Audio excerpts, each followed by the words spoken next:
Hey folks, so in this video I wanted to go over 6 low-cost items that would make great stocking stuffers or gifts for the preppers that you know. Um, in making this list, I tried to come up with things that were usable, very usable, practical for almost anybody that's interested in prepping, while at the same time keeping the cost as low as possible. We all know it's not necessarily the price of the gift that matters, it's the thought behind it. And I wanted all of these items to be usable, but I also wanted them to be fun as well. So, and a lot of these are going to be basic items. So first off, the first item I selected was the Sawyer Mini water filter. Now, why did I choose this? Well, for a prepper, clean water, I should say, is critical to survival. And I chose the Sawyer Mini water filter because it has a variety of applications or ways that it could be used. A lot of people are fond of talking about things like the life straw and what have you. And those are okay, those are fine, but they're only able to be used in one way for the most part. They're used as a straw. The Sawyer Mini here can be used in several different ways. It can be used as a straw. It can be used in line on a CamelBak or a hydration pack.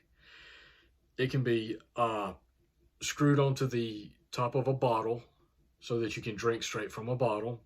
And it also comes with a bag that you can scoop up the water in and attach this to and drink from it that way. So there's multiple ways that this can be used. Also, it comes with a back flush plunger so that you can clean out the filter after you've used it. That way it helps extend the life of it. So the Sawyer Mini water filter is my first pick. The next pick I had was a multi-tool. And there's a myriad of multi-tools out there in all shapes, sizes, forms, and what have you.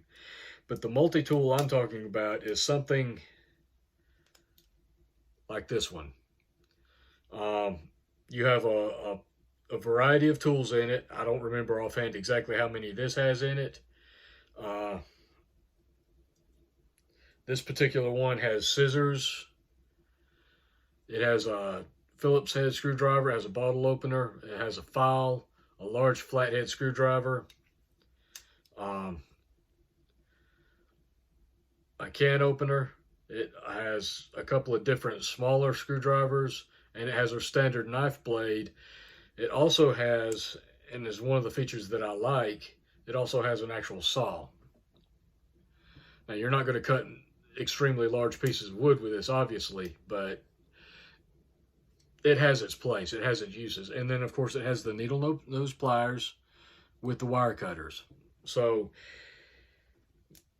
I like this type of multi-tool because it has so many different ways it can be used. There's a lot of other items that are considered multi-tools. They're small, they attach to your keychain, they do this, that, and the other. But a lot of times they're not really practical. This is something I use frequently.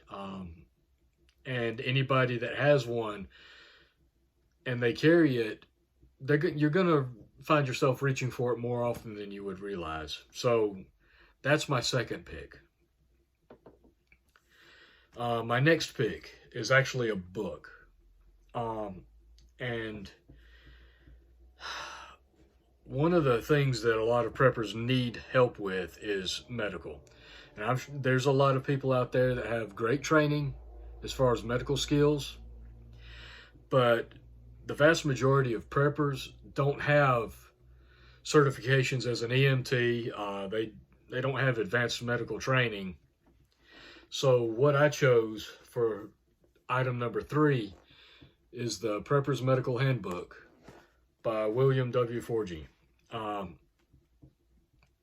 The reason I chose this book over all the other medical books that there are is this thing is set up in a way that makes it easy to read for anybody that doesn't have medical training. Chapters are broken down according to issues. And it actually teaches you a lot as well. Chapter 1, how to prepare for medical care off-grid. Chapter 2, assessment and stabilization. Chapter 3, the body system symptoms and management. And it goes through all of the different symptoms and how you can manage these symptoms. Chapter 4, radiation. Chapter 5, dental care. Chapter 6, soft tissue care and trauma management. Chapter 7, orthopedics, bone and joint pain and injury. Chapter 8, bites and stings. Chapter 9, bioterrorism and infectious disease. Chapter 10, environmental injuries. Chapter 11, the off-grid medical kit. The big advantage to this book over a lot of others, and don't get me wrong, there's a lot of great books out there, but the advantage to this particular book is that the author, William W. Forgy, he's a doctor, but he's also spent a lot of years performing medicine in remote locations where access to medical care wasn't readily available. Medical supplies were limited. So he has a lot of experience and knowledge when it comes to providing medical care in very austere conditions. And he goes through in the back of this book, that last chapter tells you exactly what you need and how much you need of each item to put in your medical kit for off-grid medical care. So this, I mean, I went to school as an EMT years ago. So I have some medical training. I've kept all my books just so I can use them as reference, so I can refresh myself from time to time. I've taken little refresher classes on first aid and CPR and things like that. And from time to time, I even read a little bit more on medical care. And medical care for me is a big issue. That's a big aspect of my preps. But a lot of people don't have that. And this is written in a way that the average person can easily understand it, easily follow it, and it tells you step by step exactly what you need to do for each issue that you're facing. So this is a really good addition to your medical library for your prepper bookshelf. All right, the next item number 4. This is not a very glamorous item. I've talked about it once way back when I first started this channel. I have multiple of these, by the way. That's the Ka-Bar Tactical Spork. Now this is sporks, cutlery, things like that is not really a large topic. It's not a big idea to deal with. It's not critical or anything, but this is just something that's I found cool. This is an item that, to me, is just really cool the way it was set up. It's made out of a heavy-duty polymer. One thing that I like about it over most other sporks is it's long, so that if you're carrying MREs whenever you bug out, or if you're carrying MREs when you're camping or what have you, or even some of these freeze-dried meals that you get at sporting goods stores, this makes it easier to dip into the pouch and eat your food. But one of the main features to this is that it opens up inside the handle of the spork itself, has a polymer knife. So it has a built-in knife in the handle. And this saves you from having to carry 2 or 3 other items that take up more space, that might, if they're made of metal, they might take up more weight in your bag. And like I said, I've got 3 or 4 of these. I've got these in multiple bags. So this is a really low cost item. It's really cool, I think anyway. And it would make a great stocking stuffer. So I wanted to add that in there. All right, item number 5.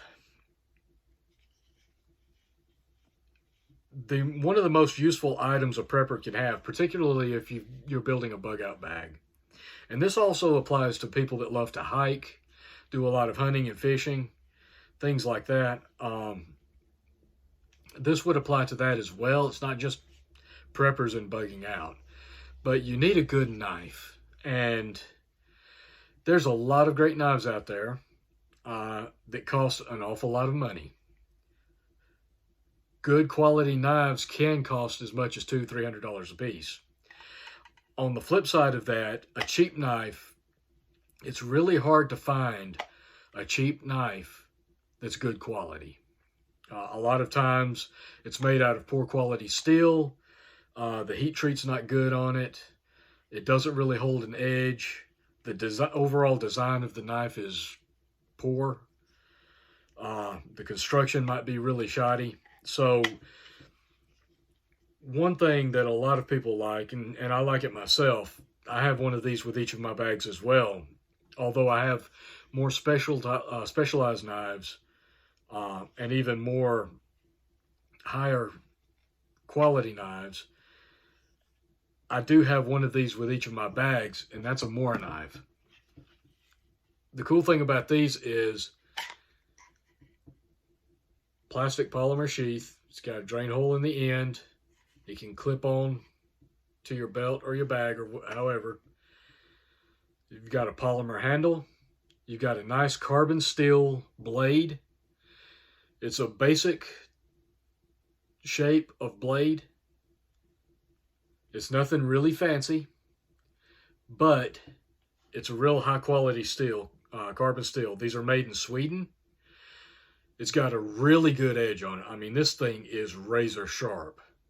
It's got a really good edge on it, and it will hold an edge. And these come in multiple different colors. You can get them in black. You can get them in maroon and black. You can even get them in orange. They've got some that have cork handles so that they'll float if they're dropped into a lake or a river. So this is just overall a good basic quality knife. And the best thing about this is you can usually find these for under $20. Again, most really high quality knives will cost you anywhere from $100 to $300, if not more. And for the price range, this is a really good option. And I know people are pinching pennies out there. Money is tight, which is why I'm selecting these low-cost items. All right, the last item, item number 6, is something that almost everybody can find useful at some point in time, and that's a headlamp. Headlamps are great because, let's put it simply, they free up your hands. You don't have to sit there holding a light. You don't have to lay a light on the ground trying to get the right angle or whatever. You can put this thing on and you've got light shining on what you're looking at so that you can do what you need to be doing. You don't have to worry about trying to stick it on a tree limb or hook it on the hood of your car or whatever it is you might need it to be doing. If you're treating an injury in the dark, you can't really be holding a light and take care of the injury either. So put this on, your hands are free to do what you need to do. And that's the key thing. There are a couple of things that I look for in headlamps. Number 1, first and foremost, is bulkiness. You know, I love a bright headlamp. And You want to make sure you have plenty of light, you're not struggling to see. But there's a limit to, or there's a balance between lumens and size. You know, the more lumens you have in your headlamp, the more lumens it produces, usually the larger and bulkier the headlamp is. Those larger, bulkier headlamps, they're just not comfortable to wear. So I try to look for one that's a little bit smaller. This is just a basic Energizer headlamp that I got at Walmart. It's not overly large, but it produces a good bit of light. It has multiple light settings, bright, dim, it has flash, it has red lights on it, but a headlamp, it's not glamorous. Again, it's one of those things, it's not really glamorous, but it's so useful in so many applications. So those are my 6 picks for inexpensive stocking stuffers or Christmas gifts this year. Now, I could have made a video on the best Christmas gifts for preppers, and I would have things in there like a high quality weather radio. But to get a high quality one of those, you're looking at $40, $50, $60. You can't get a really quality weather radio for less than that. A dehydrator is almost invaluable to a prepper for preserving and storing food. Again, you might be able to find one for $30 or $40, but it's not going to be ideal. It's not going to be the best. The one I've got normally goes for about $40 or $50 in the store. I found it at Goodwill for like $8. It does what I need to, but there are some features that it doesn't have that I would like. But any other gifts that you come up with, they're going to cost more. And this video was solely about trying to come up with a handful of gift ideas for people that don't have a lot of money, because I know with the economy the way it is right now, a lot of people are really struggling. And these are a few low-cost options for you. Anyway, that's all I've got. I appreciate you guys watching. Like, share, subscribe if you haven't. I hope you found this useful. I wanted to let you guys know I do have a Patreon account I'm trying to set up, and I'm trying to get some content on so that I can let you guys know about that.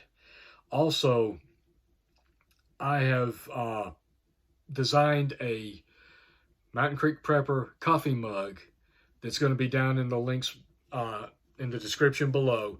Links to these items on Amazon are also going to be down below, so you can take a better look at some of the stuff that I was talking about. You can buy it there if you want to, or you can look for it someplace else. Either way. But I hope y'all have a great evening. Appreciate you guys watching. And until next time, folks, take care.